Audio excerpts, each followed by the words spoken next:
Hello students, তোমাদের সকলকে স্বাগত জানিয়ে আজকের ভিডিও শুরু করছি।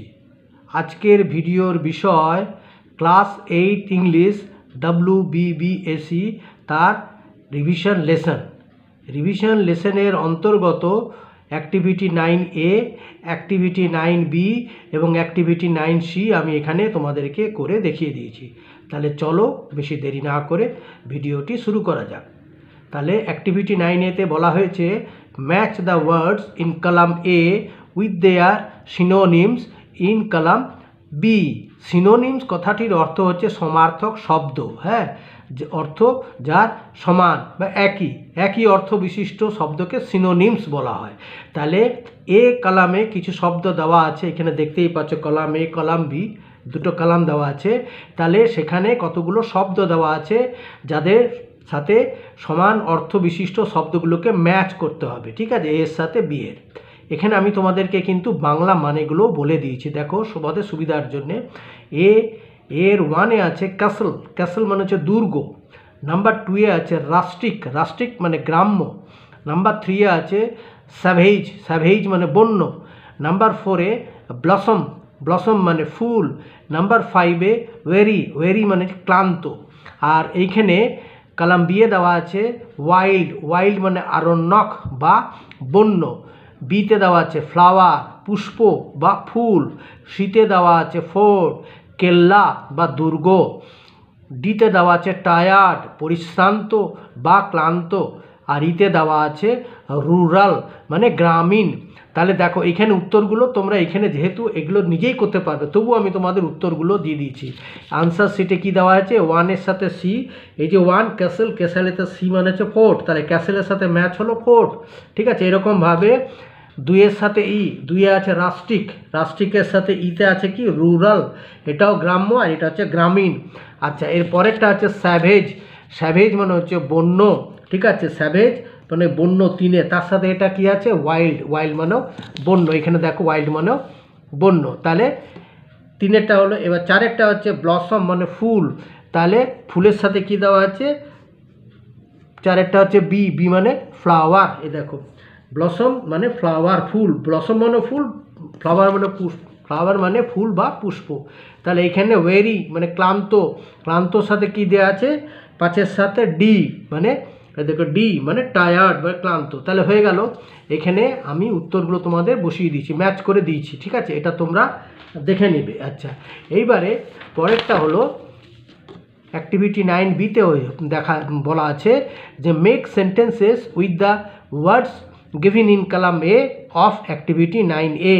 এই যে 9A-তে এতক্ষণ যে আমরা ওয়ার্ডগুলো পেলাম, সেই ওয়ার্ডগুলো দিয়ে বাক্য গঠন করতে হবে। তাহলে আমি করে দিয়েছি, দেখো ক্যাসল মানে দুর্গ, আগেই বলা হয়েছে।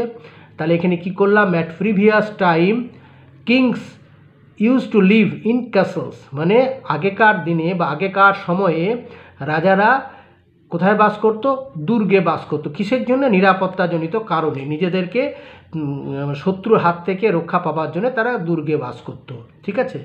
যেটার আরেকটা অর্থ হচ্ছে ফোর্ট, ঠিক আছে।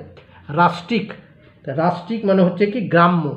তাহলে the girl has a certain rustic charm, মানে মেয়েটির মানে চেহারার মধ্যে একটা গ্রাম্য মানে সৌন্দর্য আছে, হ্যাঁ, গ্রামীণ সৌন্দর্য বা গ্রাম্য সৌন্দর্য একটা আছে মেয়েটির শরীরের মধ্যে বা চেহারার মধ্যে, এটা গার্ল হ্যাজ, ঠিক আছে। স্যাভেজ মানে বলা হয়েছে বন্য বা ওয়াইল্ড যেটাকে বলা হয়। তাহলে he has a savage temper, তার মানে যে তার যে মেজাজ সেটা হচ্ছে অত্যন্ত বন্য মেজাজ, রুক্ষ মেজাজ, সেটাকে বন্য বলা হচ্ছে। আচ্ছা, তারপরে এটা হচ্ছে ব্লসম মানে হচ্ছে ফুল বা flower. Trees in my garden আর ফুল অফ ব্লসমস, আমার বাগানের গাছগুলি ফুলে ফুলে ভরা বা ফুলে ফুলে ভর্তি। ফুল অফ বলতে পরিপূর্ণ, আমার বাগানের যে গাছ এগুলো ফুলে ফুলে ভরা। আর ওয়েরি মানে হচ্ছে টায়ার্ড বা ক্লান্ত। তাহলে the long journey made me very weary, আমাকে এই যে আমার দীর্ঘযাত্রা, এই দীর্ঘযাত্রাটা আমাকে অত্যন্ত ক্লান্ত করেছিল। আচ্ছা, অ্যাক্টিভিটি 9C-তে দেখো add prefix or suffix to the following words to form opposites, ঠিক আছে। এইখানে মনে রাখবে ভালো করে, টু ফর্ম অপোজিটস মানে বিপরীত শব্দ তৈরি করতে হবে কিন্তু।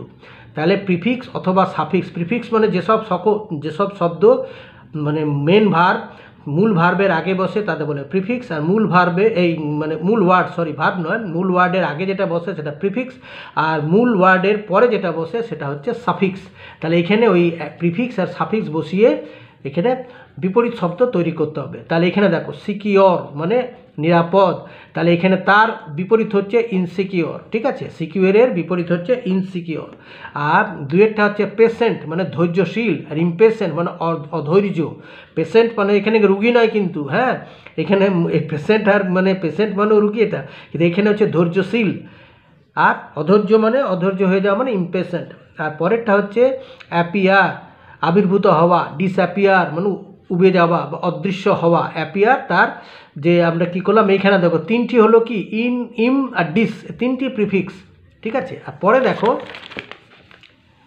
4 বলা হয়েছে হোপ, হোপ আশাবাদী, হোপলেস মানে নৈরাশ্য বা নিরাশা, ঠিক আছে। হোপের অপোজিট হলো লেস, বসিয়ে এখানে আবার সাফিক্স বসলো হোপলেস। আর 5টা হচ্ছে বাউন্ড, এখানে আবার আনবাউন্ড করলাম, মানে বাউন্ড মানে হচ্ছে একই জায়গার মধ্যে আবদ্ধ, হ্যাঁ, আনবাউন্ড মানে, আর আনবাউন্ড মানে যেটা আবদ্ধ নয় মানে খোলা জায়গা, ওপেন যেটাকে বলা হয়। বাউন্ড দিয়ে আনবাউন্ডও করা যায়, আবার বাউন্ডের পরে যদি লেস বসানো যায়, এই বাউন্ডের আন না দিয়ে আমি যদি লেস বসাতাম বাউন্ডলেস এখানেও, তাহলে বাধাহীন এটাও বোঝাতো বাউন্ডলেস। তাহলে তো যে কোনো একটা বাউন্ডের পূর্বে আন বসিয়েও হবে, বাউন্ডের পরে লেস বসিয়েও হবে। আনবাউন্ড মানে হচ্ছে কোনো কিছু খোলা বা আবদ্ধ না থাকা বা উন্মুক্ত হয়ে যাওয়া, আর বাউন্ডলেস মানে হচ্ছে বাধাহীন, ঠিক আছে।